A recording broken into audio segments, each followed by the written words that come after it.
All right, we're going to take a look at this population model. This was in the second quiz. We've got three terms in brackets on our right-hand side.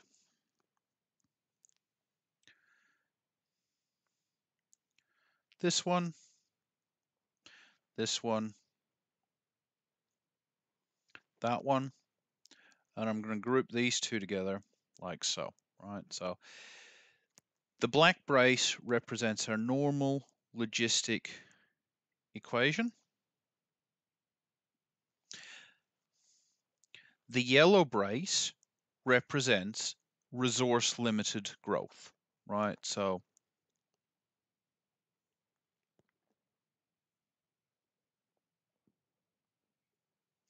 that's a resource limitation. The thing in the purple just represents growth with some sort of constant of proportionality.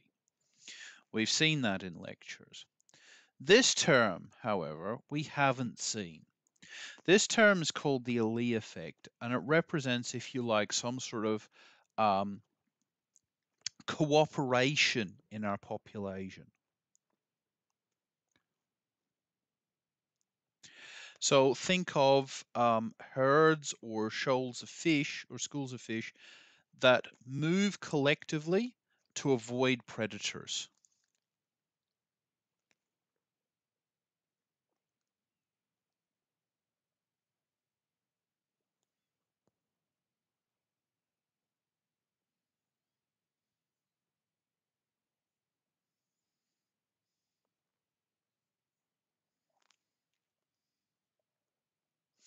What that does is it means that there's some minimum population for that collective to form. But once that collective has formed and the population is large enough to move collectively to defend itself against predators, obviously the reproduction rate is going to be higher because there's less predation on these on the population P. So the usual interpretation of A and L looks like this. A is thought to be less than L. L is our carrying capacity.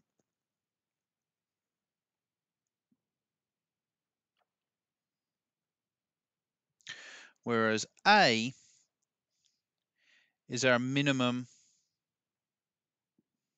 effect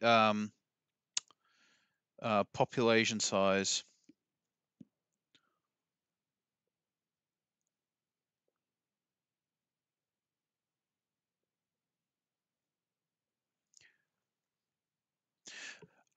for this effect, cooperation effect.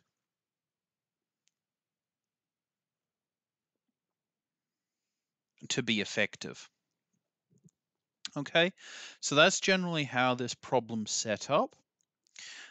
We now want to examine this population and find out what happens in the long term, but we don't want to solve this. So we're going to draw a phase line and we're going to draw a slope field. So when you come to drawing slope fields and you got parameters K, L, and A, it can be a bit difficult sometimes to draw out these populations effectively. So sometimes you can think of plugging in numbers if you wish. Like you can actually plug in K equals 1, L equals 1, say A equals a half if you want, to try and get a handle on a representative population. Right, so if you're just asked to draw a representative slope field, you can kind of pick any numbers for K, L, and A that work and happen to give you, a nice picture. What I'm going to do instead is I'm going to draw it out and I'm going to think of whether things are positive or negative and whether they're bigger or smaller, right? So let's draw the slope field here. So we've got P on this axis, We've got t on this axis. To draw the slope field effectively, we need to find the equilibrium points. So the place where this growth, dp dt, is 0. So let's work that out. And then we can sketch in lines that are just horizontal, right, where our derivative is 0.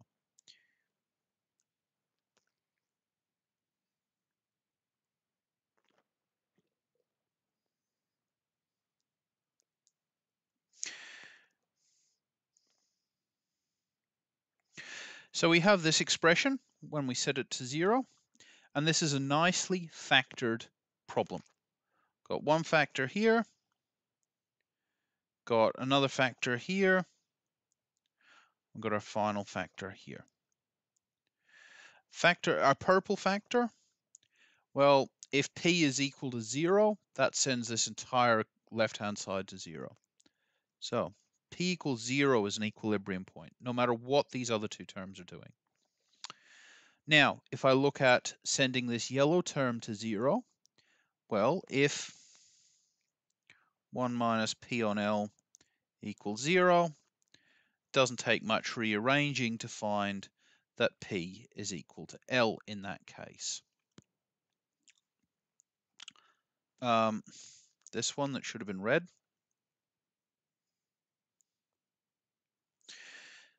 Similarly, if p on A minus 1 equals 0, you can rearrange that to p on A equals 1 implies p equals A is an equilibrium. So, armed with this information, I can add that to my slope field. When p is 0, I've got a line of 0 gradient. When p is equal to L, let's say that's up here somewhere, I get a line of 0 gradient. When p is equal to A, right, and A is between 0 and L, so it's got to be in there, we also have a line of 0 gradient. All right, so now what do we do? We need to decide what's going on in here and in here. So if P, right, remember that's this axis, the vertical axis is P. If P is less than A, what do we have? Well, what's the sign of our derivative? If P less than A, then P over A minus 1, right, that's negative since P on A is less than 1, right?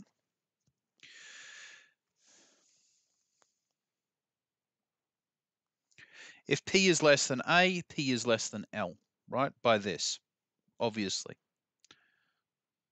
So this P on L will be much less than 1.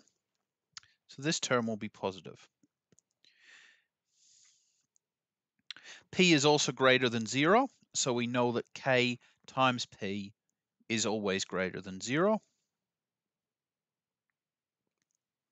So what we have is overall, right, if we put together this information, dp dt equals kp 1 minus p on L, p on A minus L. This one's negative, this one's positive, this one's positive. Overall, our dp dt will be negative. So we can start drawing in some lines of negative slope. Now, intuitively, we know that, if our slope's this in the middle, right? I just drew this in randomly, right? So I know that my gradient doesn't change with t, so I can always draw in like these 4 lines parallel to one another. I know up here I've got to start getting to 0 gradient. So this gradient here is going to be less. Or it's going to be not as steep. Down here, I'm also got to tend towards 0 gradient. So I can just kind of fill it in by noticing that pattern. So I can fill in my slope field diagram fairly effectively just by paying attention to what the pattern's doing. All right.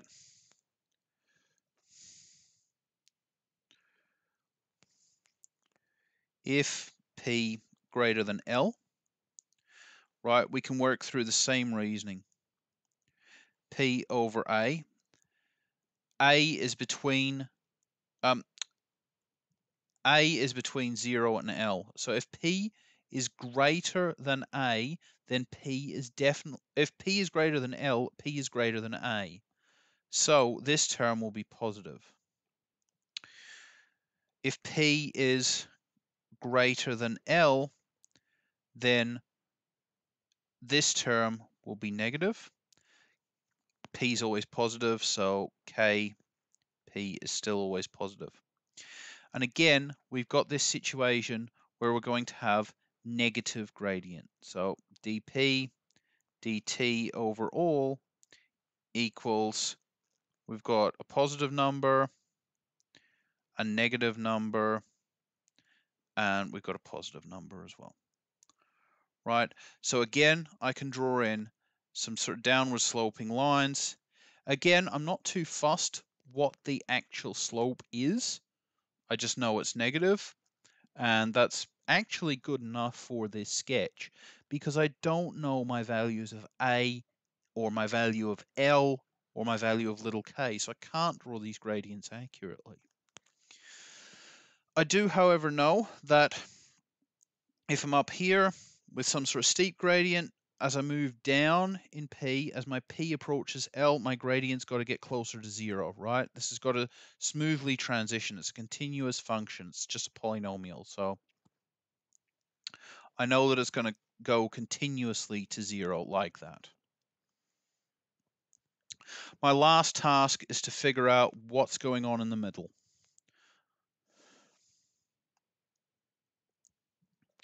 So if P is greater than A and less than L, well, P is greater than A.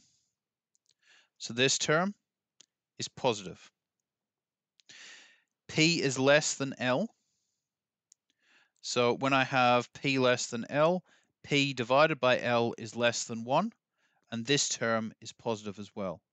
I know, of course, that P is greater than 0. So in this case, I've got everything positive.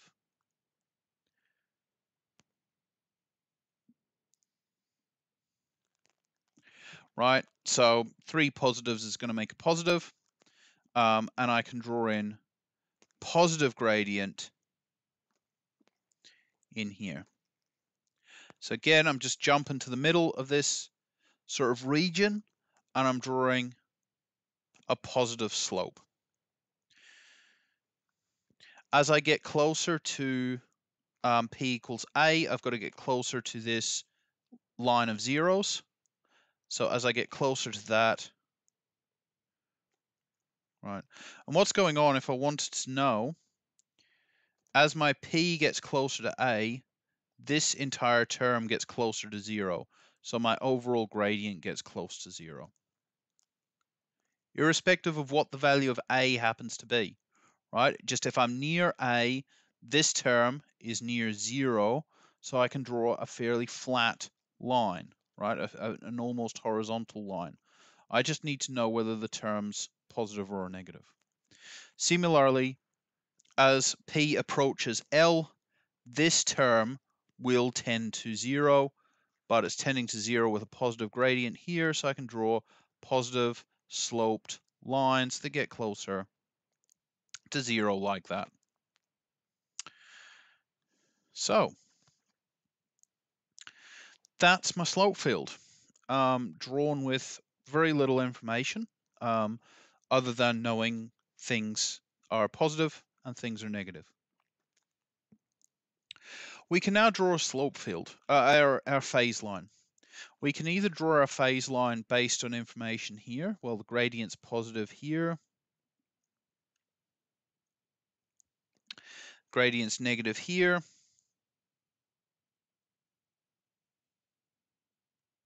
negative up here.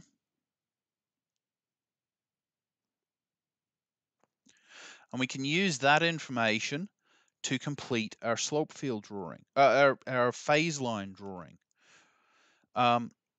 So if we were to do that, remember that a phase line is just like a slice, a cut through here. Wherever we see zero gradient, we have a critical point or a fixed point, an equilibrium.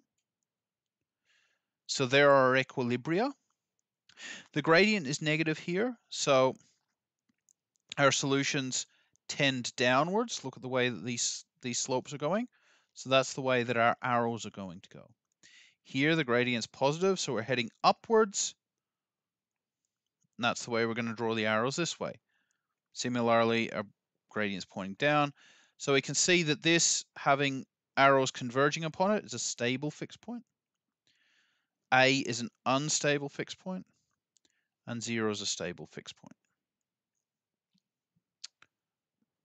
Okay. There's another way we can do this.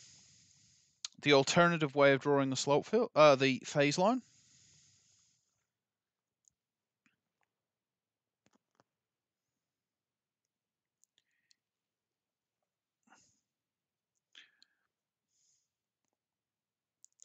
We draw a line. We expect to plot dp dt. Right, and this is p. Right, so we're plotting the gradient of p with respect to p. We know that we have 3 places where this is equal to 0. P equals 0 is a critical point. P equals L is a critical point. And P equals A is also a critical point.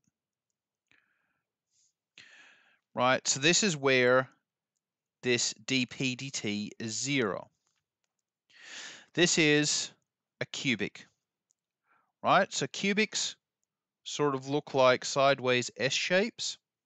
So we've either got this sideways S shape, or we have that sideways S shape.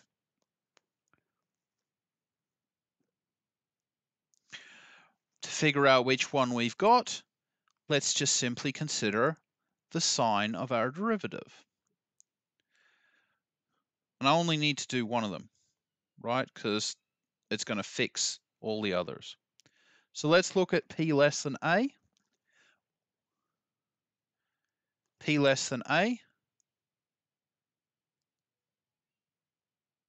The derivative is negative.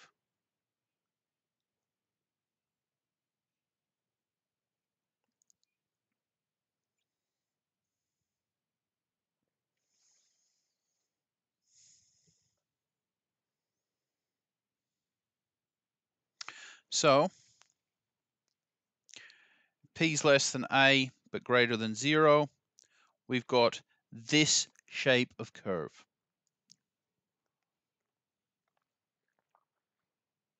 So let's sketch that in.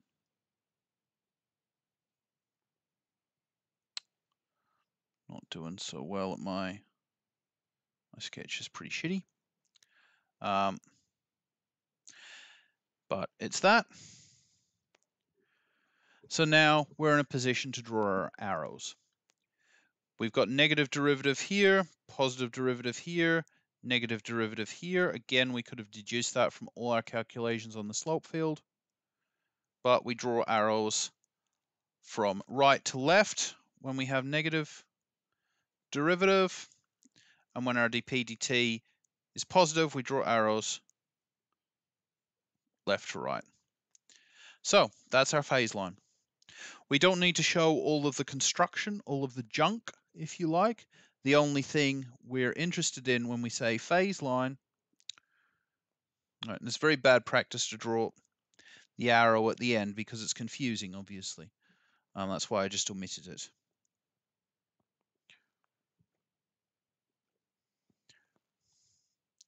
When we say phase line, we really just mean the axis with the arrows and fixed points shown. So this is a stable fixed point, this is an unstable fixed point, and this is a stable fixed point.